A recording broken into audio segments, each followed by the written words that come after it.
My husband cheated on me 2 years ago, which led to our divorce. His younger sister was the object of his liaison. I received an invitation to their wedding from them as well. I felt like my mother had misled me too when she claimed she would be at the ceremony. "I'll do something fun. Just wait and see," she then said to me. I'm Ava, and I had a scheme to make them both pay for it. I was my husband's supervisor at the same company where we both worked. Although he lacked complete reliability, he was amiable and genuine. It was my responsibility to train him and teach him the work. He was anxious about the new work at first, but we became close over time.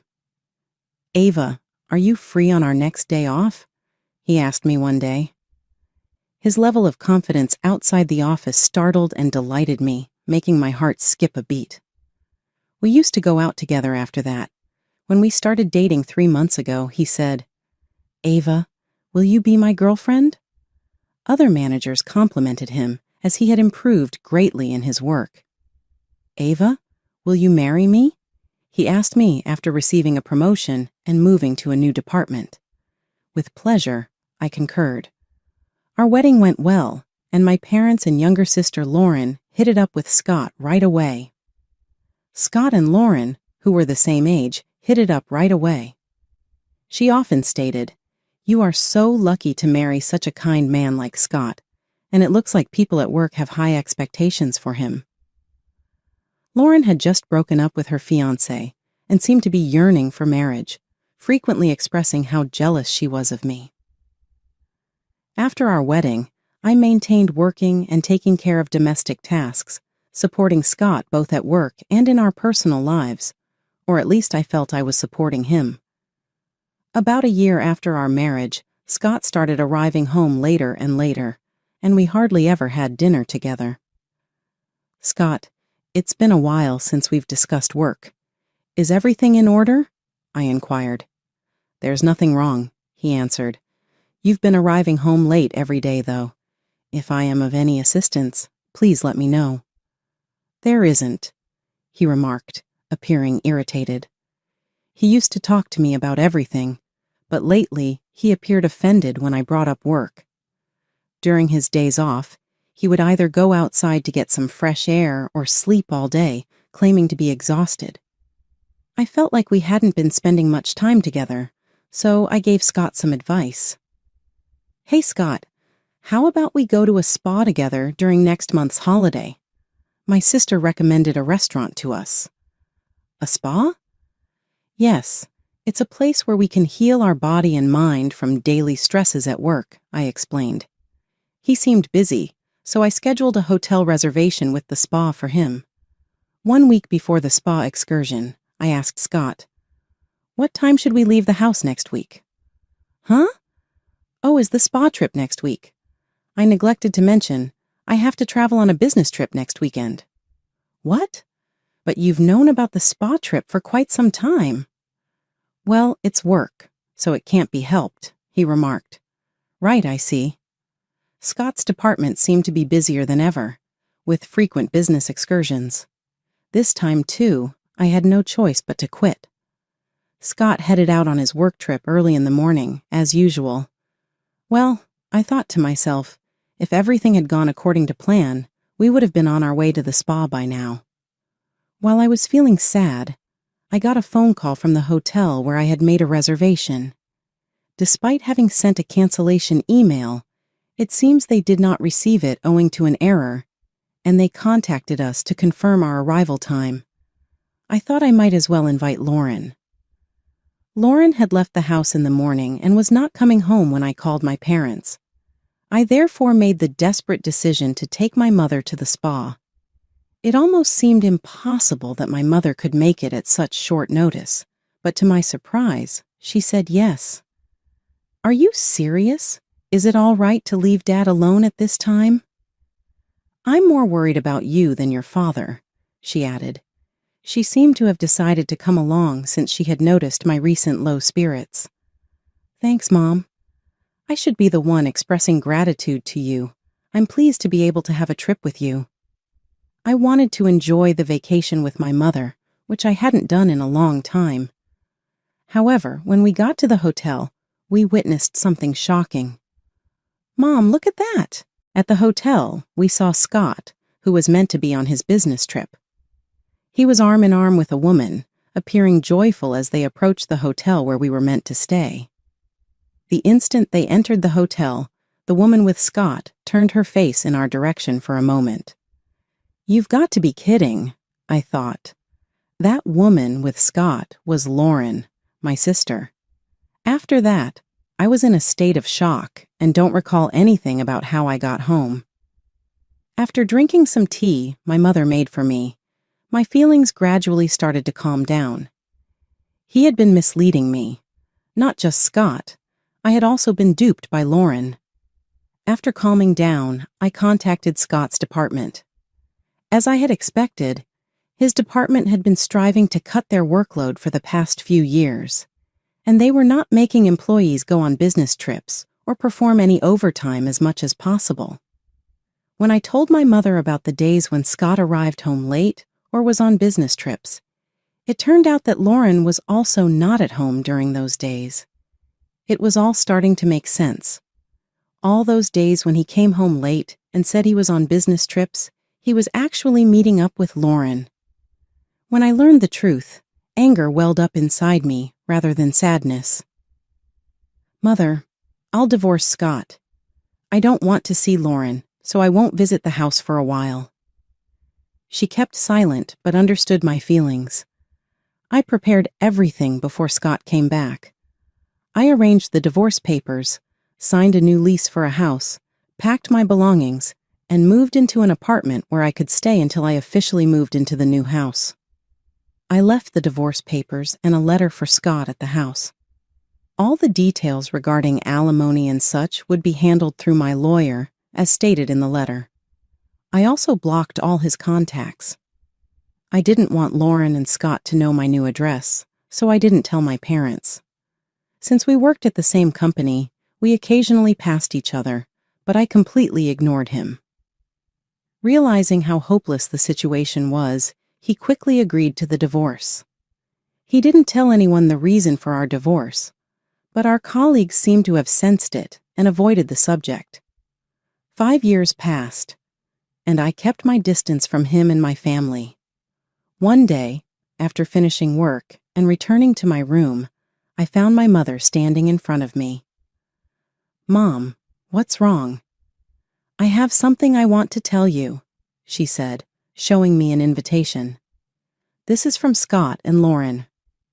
It turned out that Lauren had left our family home and moved in with Scott. I thought they might get married, but I never expected them to have a wedding ceremony and invite our parents. "So, Mom, are you going?" "Of course I am," she replied. "I see," I said, feeling like I was the only one who couldn't forgive them. They must have known this, which is why they invited only our parents to the wedding. I had no right to say anything since I had distanced myself from both Scott and my parents. Seeing me depressed, my mother smiled. "Don't worry, I'm not going because I forgive them. Just you wait and watch." On the day of the wedding, my mother called me through a video call. "I don't want to see their faces," I said, about to hang up, but I remembered my mother's words and kept the call connected. The screen showed a slideshow that was being presented. The MC began introducing the slides. This slideshow was made by the bride's mother. She gathered photos from her beloved daughter's birth to the present and created this slideshow. I was surprised that my mother, who wasn't good with technology, could create such a slideshow. It brought back a feeling of depression inside me. "Mom, you did this much for Lauren?" But in the next moment, I was captivated by the screen. This isn't Lauren. The slideshow started with a photo of me when I was born. The MC continued, "So cute. There's a resemblance to Lauren somehow." As the guests watched with a relaxed atmosphere, Lauren's expression stiffened. The MC continued, "Since she was young, the bride has always been devoted to her family.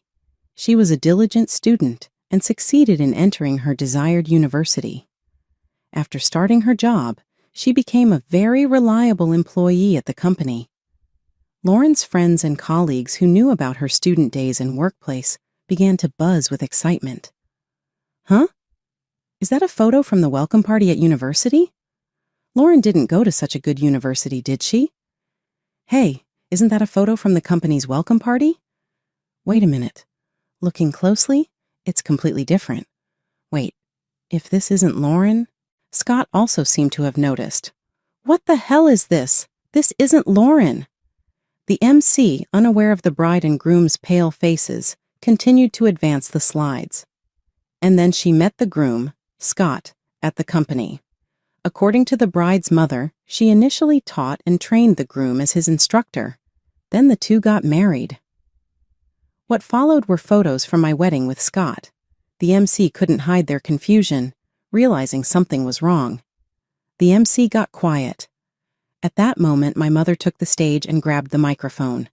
From here on, I'll take over and explain, she said smoothly while changing the slides. Even after marriage, my daughter supported him in both personal and professional aspects. However, due to how busy Scott got, he couldn't find any time for her, so my daughter planned a spa trip to help relieve his stress. Wait, please, Lauren said, her face pale, and Scott made frantic attempts to stop my mother. But she continued with the slides. The next photo showed Scott and Lauren entering the spa hotel together, looking very close to each other. Finally, the bride and groom appeared in the photos, and both the MC and the guests fell silent. Scott declined the trip planned by my daughter due to a business trip he said couldn't be helped. My mother said, her voice steady and strong. He had to go on a business trip for work, so my daughter invited me to the spa. That's where we saw his affair. When my mother said those words, everyone started to talk and buzz about what she had revealed. Huh? An affair? And this wedding is for Lauren and Scott, right? Could it be that this wedding is based on their affair? To answer the guests' questions, my mother continued slowly. Scott swore to marry my beloved daughter Ava and make her happy, but instead, he betrayed her. To make matters worse, he cheated on Ava with her own sister, Lauren. Mother, stop it already. Today is my wedding day. Why won't you celebrate my happiness? Lauren cried as she tried to stop our mother.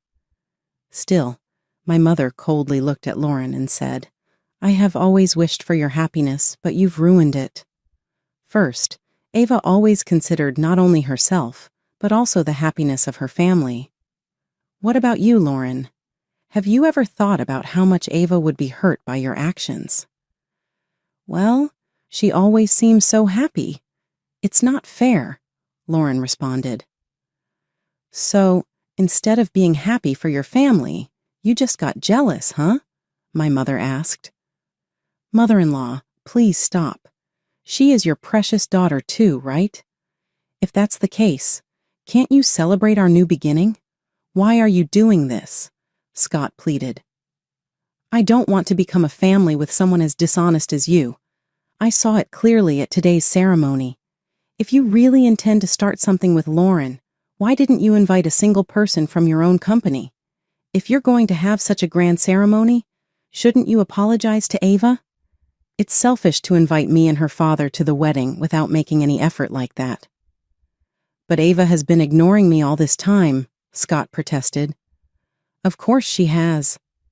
After what you've done, it's only natural, my mother replied. But that's all in the past, isn't it? Scott argued. Do you think her wounds will heal in just 5 years? Do you think you can regain our trust in such a short time? Don't be ridiculous, my mother said. After those words, my mother angrily left the venue with my father. I could hear my mother's voice from the cell phone. The reason for your divorce. Did you see that, Ava? Yes, I replied. I'm sorry for reminding you of painful things, she said. I just can't stand seeing those two act like nothing happened. No, thank you. I feel relieved. It's like you said everything I wanted to say. That's right, Ava. You always keep everything to yourself. I thought it was too kind of you not to tell your colleagues the reason for your divorce. After that, my mother sent me the recording of her conversation with Scott during the wedding. As my mother said, even if time passes, it's not easy to forget. Moreover, Scott showed no signs of remorse, calling it a thing of the past. I decided to start my second life by giving Scott a proper punishment. I chose to do it during his presentation at the company. It was open to volunteers from various departments, so I quickly signed up and entered the conference. When it was Scott's turn, his supervisor, unaware of his remarriage, said, "Scott, you seem even more motivated today because you just got married." "Yes, I will do my best for my family," he replied happily. He should have known I was in the room, but he didn't. I became even more determined and played the recorded audio I received from my mother. The participants were surprised by the sudden noise, but as they learned about his affair with my sister after marrying me, they began to accuse him. "Scott, didn't you say that the reason for the divorce was a difference in values?" someone asked. I couldn't help but burst into laughter. "Oh, really? Did you say something like that? Well, I can't understand a value that involves cheating with your own wife's sister." I apologized for mixing personal matters into this important presentation. I have decided to quit as of today. I endured it because I liked this company, but I cannot bear to be in the same place as him any longer. Just as I was about to leave, the board members intervened to stop me. "Wait a minute, Ava. You're an essential asset to our company. If someone should leave, it should be Scott." "Huh, but me? I've been expected to have a promising future," Scott protested. "We had expectations in the past, but lately, you've been wearing worn-out clothes and you're not focused. It seems like you've completely lost the problem-solving abilities you had before. We're not expecting a lot from you anymore," they said. Lauren, who had always been awful at housework and did little when she lived with her parents, became a full-time housewife after marriage. Apparently, she left most of the house tasks for Scott to undertake, even while he experienced challenges at work. I couldn't give Scott advice like I used to, and he started making more issues at work. The fact that he had cheated on his wife's sister spread swiftly inside the workplace, and his reputation went bad fast. Once regarded and seen as a rising star, he was now viewed with distrust and scorn by his colleagues. His reputation was further damaged when his job started to suffer and he committed more errors. At the following board meeting, it was determined that I would stay at the company, but Scott would be sent to a remote area. He was essentially being demoted, with plans to lay him off in the near future. The corporation couldn't afford to maintain someone who had produced so much uproar and problems. Lauren, who had been enjoying her life as a housewife with his money, swiftly abandoned him when she found out about the relocation. She shifted to another man without hesitation, thinking she could easily find another method to sustain her lifestyle. However, the man she chose turned out to be a typical freeloader. He had no employment and no desire, and he started living off Lauren's money without contributing anything. Now, Lauren is suffering from his obligations. She's urgently working 2 jobs, day and night, just to make ends meet. She's overworked and miserable, a long cry from the carefree life she had envisioned. She had hoped to move on fast and avoid the consequences of her actions, but reality struck her hard. As they say, what goes around comes around. Erroneous actions will eventually catch up with you. Seeing Scott and Lauren in such a state, I finally felt a sense of closure. As I observed them struggling, it dawned on me that their betrayal had finally brought about their demise. Scott lost his profession and reputation, while Lauren lost her affluent life. They both faced the repercussions of their conduct, and it brought me a sense of calm. I felt rejuvenated and prepared to begin a new life. I could finally move forward without the weight of their betrayal hanging over me. I was free to establish a future on my own terms. without the ghosts of the past holding me back. I focused on my profession and started taking on new challenges at work. My coworkers, who had seen me bear so much with elegance and bravery, backed me. I was given a promotion in appreciation of my commitment and diligence. It was a fresh start, and I was determined to make the most of it. In my private life, I started getting back in touch with former pals and meeting new ones. I became a volunteer and joined a local community group because I enjoyed being of service to others. These activities helped me recover my confidence and reminded me of the goodness in others. I also took time for self-care, researching activities I had neglected during my marriage. I started painting again, a passion I had always liked but had put aside. The creative process was therapeutic, helping me to express my emotions and find healing. Eventually, I even opened my heart to the prospect of love again. I went on dates, met new people, and learnt to trust again. It wasn't easy, but I understood that not everyone was like Scott and Lauren. There were wonderful, honest people out there, and I deserved happiness. As the years went by, I found myself happier and more fulfilled than I had ever been. The agony of the past had dissipated, replaced by the delight of new experiences and the satisfaction of personal growth. Scott and Lauren were distant memories, reminders of lessons learned, but no longer sources of misery. Their lives, on the other hand, remained to be shaped by the consequences of their acts. Scott never recovered his career, shifting from one low-paying position to another. Lauren continued to be mired in debt from her new boyfriend, keeping her in a never-ending cycle of financial hardship. Ultimately, I understood that leading a morally upright and compassionate life is the path to true happiness. Lingering misery is the only thing that betrayal and dishonesty can provide. I opted to live my life with honesty and compassion, and in doing so, I found the peace and pleasure I had been seeking all along.